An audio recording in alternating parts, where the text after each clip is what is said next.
Hi guys, welcome to channel Cricket Universe. So இன்றைக்கி நம்ம இந்த வீடியோவில் என்ன பார்க்க போகிறோம்னா India vs England third test match தான் பார்க்க போகிறோம். So India vs England third test match பார்த்தீங்கன்னா லார்ட்ஸ் கிரிக்கெட் கிரவுண்டில் நடக்குது. So one of the most iconic cricket stadium இந்த வேர்ல்டு. ஸோ அங்கே தான் பார்த்தீங்கன்னா இந்த தேர்ட் டெஸ்ட் மேட்ச் நடந்துகிட்ருக்கு. ஸோ ஃபஸ்ட்டு டாஸ் வின் பண்ண இங்கிலாந்து கேப்டன் பென் ஸ்டோக்ஸ் பார்த்தீங்கன்னா 2 வாட்டி பவுலிங் சூஸ் பண்ணார் போன 2 மேட்ச்சில். ஸோ இந்த வாட்டி பார்த்தீங்கன்னா பேட்டிங் சூஸ் பண்ணார். ஸோ ஃபஸ்ட்டு வந்து England openers Zak Crawley, Ben Duckett பார்த்தீங்கன்னா சூப்பராக விளையாண்டாங்க. நல்ல ஸ்டார்ட்ஸ் கிடச்சி 2 பேருக்கும். ஜாக் கிராலி ஒரு 18, பென் டக்கெட் ஒரு 23. ஸோ சூப்பராக பார்த்தீங்கன்னா விளையாண்டாங்க. 2 ஓப்பனர்ஸ் நல்லா ஸ்டார்ட் பண்ணி போயிட்டு தான் பார்த்தீங்கன்னா நிதிஷ்குமார் ரெட்டி ஒரே ஓவரில் பார்த்தீங்கன்னா 2 ஓப்பனர்ஸையும் டக்குன்னு விக்கெட் எடுத்தார். ஸோ இங்கிலாந்து பார்த்தீங்கன்னா சீக்கிரமாக பார்த்தீங்கன்னா ஒரு 40-45 பார்த்தீங்கன்னா 2 விக்கெட்ஸ் பார்த்தீங்கன்னா லூஸ் பண்ணியிருந்தாங்க. ஸோ அங்கேருந்து பார்த்தீங்கன்னா நம்பர் 3 பேட்ஸ்மேன் ஒலி போப் அப்புறம் ஜோ ரூட் பார்த்தீங்கன்னா சூப்பராக ஒரு பார்ட்னர்ஷிப் போட்டாங்க. ஒலி போப் பார்த்தீங்கன்னா ஒரு 44 ஆஃப் 104 balls 4 fours சூப்பராக அவர் பார்த்தீங்கன்னா நல்லா ஸ்டாண்ட் பண்ணி விளையாண்டார். ஸோ ஏன் சொல்கிறேன்னா இந்த கிரவுண்டு பார்த்தீங்கன்னா போன 2 மேட்ச்சில் இந்த யூஷுவல் பேட்டிங் பிச் மாதிரி கிடையாது. ஸோ ரொம்ப ஸ்டாண்ட் பண்ணி தான் விளையாடணும். ரொம்ப டஃப்பான பிச் தான் அது. அன்இவன் பவுன்ஸ் அந்த மாதிரி ரொம்ப ஸ்விங் ஆகும். ஸோ அதனால் பார்த்தீங்கன்னா சூப்பராக பார்த்தீங்கன்னா ஸ்டாண்ட் பண்ணி விளையாண்டாங்க. ஜோ ரூட் இன்னொரு பக்கம் பார்த்தீங்கன்னா அவரு பார்த்தீங்கன்னா ரொம்ப ஸ்டாண்ட் பண்ணி பொறுமையாக ப்ளே பண்ணியிருந்தாங்க. நல்ல பார்ட்னர்ஷிப் போயிட்டு இருந்துச்சு 2 பேருக்கும். பார்த்தீங்கன்னா ஒலி போப் பார்த்தீங்கன்னா ஜடேஜா கிட்ட பார்த்தீங்கன்னா அவுட் ஆகிட்டார் 44க்கு. ஸோ அதுக்கப்புறம் பார்த்தீங்கன்னா கேப்டன் பென் ஸ்டோக்ஸும் சேர்ந்து Joe Root Ben Stokes partnership பார்த்தீங்கன்னா சூப்பராக போச்சு. பென் ஸ்டோக்ஸ் பார்த்தீங்கன்னா ஒரு 44, அப்புறம் பார்த்தீங்கன்னா ஜோ ரூட் பார்த்தீங்கன்னா அவருடைய 37th டெஸ்ட் மேட்ச் 100 கம்ப்ளீட் பண்ணார். ஸோ சூப்பராக பார்த்தீங்கன்னா விளையாண்டார். 104 off 199 balls 10 fours. So England பார்த்தீங்கன்னா ஓவரால் டே 1ல் பார்த்தீங்கன்னா 250 for 4 ஃபினிஷ் பண்ணாங்க. டே 1ல் பார்த்தீங்கன்னா சூப்பராக நிறைய சிறப்பான தரமான சம்பவம்லாம் நடந்துச்சு. என்னென்னா ஸோ ஃபஸ்ட்டு வந்து பார்த்தீங்கன்னா சிராஜ் போய் நல்லா சூப்பராக ஆட்டிடியூட் காமிச்சார். அது நல்லா இருந்துச்சு சும்மா ஸ்லெட்ஜிங் இதில். அதுக்கப்புறம் வந்து பார்த்தீங்கன்னா சுக்மன் கில் பார்த்தீங்கன்னா இங்கிலாந்து டீமை கலாச்சிருந்தார். Where is your baseball approach, this is your fascinating test match cricket, the test match cricket and is boring அப்படிலாம் சொல்லி ரொம்ப இது பண்ணியிருந்தார். அதுக்கப்புறம் பார்த்தீங்கன்னா எண்டில் ஜோ ரூட் பார்த்தீங்கன்னா last minute stroke today's பிளேயில் பார்த்தீங்கன்னா 98 நாட் அவுட்டில் இருந்தார். டக்குன்னு கேப்பில் அடிச்சுட்டு 2 ரன் ஓடலாம் ட்ரை பண்ணார். ஜடேஜா வந்து ஒரு ரன் தான் முடிஞ்சால் ஓடி பாருங்க அப்படிலாம் சொல்லி இது பண்ணியிருந்தார். ஸோ ரொம்ப ஃபேசினேட்டிங்காக இருந்துச்சு test match cricket and it's very best and it's peak. சூப்பராக இருந்துச்சு. ஸோ இங்கிலாந்து பார்த்தீங்கன்னா 250 for 4 டே 1 ஸ்ட்ராங்காக ஃபினிஷ் பண்ணியிருந்தாங்க. அதே மாதிரி பார்த்தீங்கன்னா டே 2 நல்லா தான் ஸ்டார்ட் பண்ணாங்க. ஜோ ரூட் அவருடைய 37th டெஸ்ட் 100 கம்ப்ளீட் பண்ணார். பென் ஸ்டோக்ஸும் நல்லா தான் ஸ்டார்ட் பண்ணாங்க. பும்ரா வந்து பார்த்தீங்கன்னா டக்குன்னு 3 விக்கெட்ஸ் எடுத்துட்டாரு. Joe Root 104 bowled, Ben Stokes 44 bowled, Chris Stokes golden டெக்கில் ஸ்லிப்பில் கேட்ச்னு சொல்லிட்டு 271 for 7 இருந்தாங்க ஒரு ஸ்டேஜில். ஸோ பும்ரா வந்து பார்த்தீங்கன்னா டக்குன்னு மார்னிங் 3 விக்கெட்ஸ் எடுத்துட்டார் ஃபஸ்ட் ½ an hourல. ஸோ இங்கிலாந்து பார்த்தீங்கன்னா 320க்குள்ளே இங்கிலாந்து ஆல் அவுட் பண்ணிவிட்டு இந்தியா பேட்டிங் போகலான்னு நினைக்கிறப்ப இங்கிலாந்து பார்த்தீங்கன்னா சூப்பராக இங்கிலாண்டோட லோவர் ஆர்டர் பார்த்தீங்கன்னா சூப்பராக இருந்தாங்க. அங்கே தான் ஒரு டிஸ்ட் கொடுத்தாங்க. என்ன பண்ணால் ஜேம்ஸ் ஸ்மித் ஒரு ½ century அண்ட் பிரைடன் காஸ் ஒரு ½ century.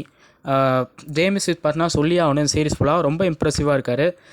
ஃபஸ்ட்டு 2 டெஸ்ட் மேட்ச்லேயே பார்த்துருப்போம் 2 40s அடித்தார். ரொம்ப இம்பார்ட்டன்ட் நாக்ஸ் அது. செகண்ட் டெஸ்ட் மேட்ச்சில் ஒரு 184 நாட் அவுட்டு, ஒரு 88 சொல்லிட்டு அதுவும் இது பண்ணார். ஸோ சூப்பராக பார்த்தீங்கன்னா ஆடினார். இன்றைக்கும் பார்த்தீங்கன்னா ஒரு 51 ரொம்ப இம்ப்ரெசிவாக இருக்கார். One of the future for best player future for England. So சூப்பராக ஆடினார். ஸோ இங்கிலாந்து வந்து பார்த்தீங்கன்னா 387 ஆல் அவுட்டு. பும்ரா வந்து பார்த்தீங்கன்னா சொல்லி அவனும் சூப்பராக போட்டார்.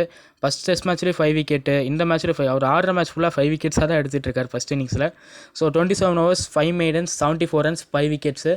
சூப்பராக பார்த்தீங்கன்னா பவுலிங் போட்டார். நிதிஷ்குமார் ரெட்டி, சிராஜ் பார்த்தீங்கன்னா ஈச் 2 விக்கெட்ஸு, ஜடேஜா ஒரு விக்கெட் சொல்லிட்டு இங்கிலாந்து வந்து பார்த்தீங்கன்னா 387 all out.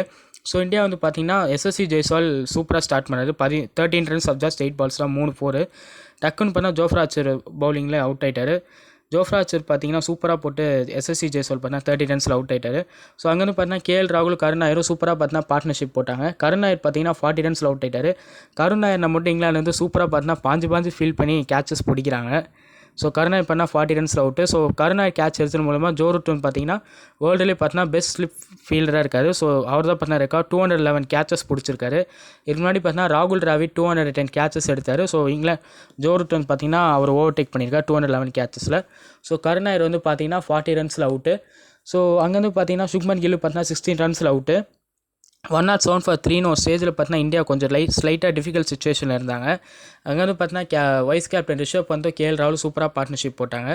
Rishabh bandh 74, KL ராகுல் 100 சொல்லிட்டு சூப்பராக போயிட்டு இருந்தப்போ ரிஷப் பந்த் ஒரு சிங்கிள் ஓடுற சொல்லிட்டு third day's play first session லஞ்சுக்கு முன்னாடி பார்த்தீங்கன்னா டைட் சிங்கிள் ஓடுற சொல்லி டைட் சிங்கிள் கேஎல் ராகுல் 100 கம்ப்ளீட் பண்ண சொல்லிட்டு ஒரு ஓவர் தான் இருக்குது சொல்லிட்டு டைட் சிங்கிள் ஓடி ரன் அவுட் ஆயிட்டார். இல்லாட்டினா இந்தியா இன்னும் வேறு லெவல் ஸ்கோர் அடிச்சிருப்பாங்க. ஸோ ரிஷப் பந்த் பண்ண 74 ரன் அவுட் ஆயிட்டார். இந்தியா வந்து பார்த்தீங்கன்னா third day's play first session லஞ்சில் வந்து பார்த்தீங்கன்னா 248 for 4 இருந்தாங்க. லஞ்ச் முடிச்சுட்டு வந்து என்ன கேஎல் ராகுல் அவர் 100 கம்ப்ளீட் பண்ணாலுமே அவரும் பார்த்தீங்கன்னா கரெக்டாக 100லேயே அவுட் ஆயிட்டார். மறுபடியும் பார்த்தீங்கன்னா இந்தியா வந்து பார்த்தீங்கன்னா 254 for 5ன்னு கொஞ்சம் இக்கட்டான சுச்சுவேஷனில் இருந்தாங்க. அங்கேருந்து பார்த்தீங்கன்னா ஜடேஜாவும் நிதிஷ்குமார் ரெட்டியும் சூப்பராக பார்ட்னர்ஷிப் போட்டாங்க. நிதிஷ்குமார் ரெட்டி ஒரு 30, ஜடேஜா 72, வாஷிங்டன் சுந்தர் ஒரு 23 சொல்லிட்டு இந்தியாவை பார்த்தீங்கன்னா கரெக்டாக சொல்லி வச்ச மாதிரியே பார்த்தா 387 ஆல் அவுட் ஆயிட்டாங்க. Test match cricket and is beauty தான். ஃபஸ்ட்டு 2 டெஸ்ட் மேட்ச்மே 1-1 சீரிஸ் லெவலாக இருக்குது. ஸ்கோரும் பார்த்தீங்கன்னா லெவலாக இருக்குது 387, 387. ஸோ சூப்பராக போயிட்டு இருந்துச்சு match. 387 all out. Chris oaks ஒரு 3 விக்கெட்டு, ஜோஃப்ரா ஆர்ச்சர் ஒரு 2 விக்கெட் சொல்லிட்டு எல்லோரும் பண்ண நல்லா கான்ட்ரிபியூட் பண்ணாங்க பவுலிங்கில். ஷோயப் பஷீர், பிரைடன் காஸ் ஒரு விக்கெட், பென் ஸ்டோக்ஸ் ஒரு விக்கெட் எல்லாம் சொல்லிட்டு இந்தியா வந்து பார்த்தீங்கன்னா 387 ஆல் அவுட்டு. இங்கிலாந்து வந்து பார்த்தீங்கன்னா அன்றைக்கி டேஸ் பிளேயில் வெறும் ஒரே ஒரு ஓவர் தான் ஆடணும். 2 ஓவர் ஆடுற மாதிரி இருந்துச்சு. ஒரே ஒரு ஓவர் தான் ஆடினாங்க. ஜாக் ராலி ரொம்ப டாக்டிக்ஸ்லாம் பண்ணார், ட்ராமாலாம் ரொம்ப அப்படியே இன்ட்ரெஸ்டிங்காக போச்சு. Third test match days play அந்த எண்டு வந்து பார்த்தீங்கன்னா பயங்கரமாக இருந்துச்சு. 10 minutes ஜாக் ராலி பார்த்தீங்கன்னா டக்குன்னு பார்த்தீங்கன்னா ஃபிங்கர் இன்ஜுரி மாதிரி இது பண்ணார். அப்புறம் பார்த்தீங்கன்னா லெக் அம்பையர் வந்து கரெக்டாக போய் நிற்கலன்னு சொல்லியிருந்தாரு. ஸோ அந்த மாதிரிலாம் கொஞ்சம் இது பண்ணியிருந்தார். கில்லே பார்த்தீங்கன்னா கடுப்பாய் ஜாக் ராலி கிட்ட சண்டைக்கெலாம் போனார். ஹோல் டீமே பார்த்தீங்கன்னா ஜாக் ராலி கிட்ட தான் போச்சு. ஸோ அந்த மாதிரி ரொம்ப ஃபயராக இருந்துச்சு டெஸ்ட் மேட்ச்சு. அப்சல்யூட் சினிமா தான் சொல்லியே ஆகணும். ஸோ ஃபஸ்ட்டு 2 டெஸ்ட் மேட்ச்சும் அப்படி தான் இருந்துச்சு. இந்த டெஸ்ட் மேட்ச்சும் பார்த்தீங்கன்னா டேஸ் பிளேலாம் அப்படி தான் போயிட்டுருக்கு. ஸோ டே 4 டே 5 கண்டிப்பாக சிறப்பாக தரமாக தான் இருக்கும்னு நினைக்கிறேன். ஆல்ரெடி பார்த்தோம் நம்ம இந்த ஃபஸ்ட்டு டேலாம் இந்தியாவை தான் ஃபயராக இருந்தாங்க. ஜடேஜா அந்த ஜோ ரூட் அந்த மூமெண்ட்டாக இருக்கட்டும், அப்புறம் சுக்மன் கில் அந்த இங்கிலாந்து டீம் கலாய்ச்சதாக இருக்கட்டும். ஸோ அந்த மாதிரிலாம் ரொம்ப ஃபயராக இருக்குது. ஸோ பார்ப்போம், இந்தியா தான் கண்டிப்பாக வின் பண்ணுவாங்கன்னு நினைக்கிறேன். ஏன்னா ஸ்கோர் நல்ல லெவலாக போயிட்டுருக்கு. ஸோ பார்ப்போம் எப்படின்னு. Thank you guys. அதுக்கு தான் தேங்க்யூ கைஸ். நம்ம சேனலை பார்த்தா மறக்காமல் லைக் பண்ணுங்கள், ஷேர் பண்ணுங்கள், மறக்காமல் சப்ஸ்கிரைப் பண்ணுங்கள். Thank you guys.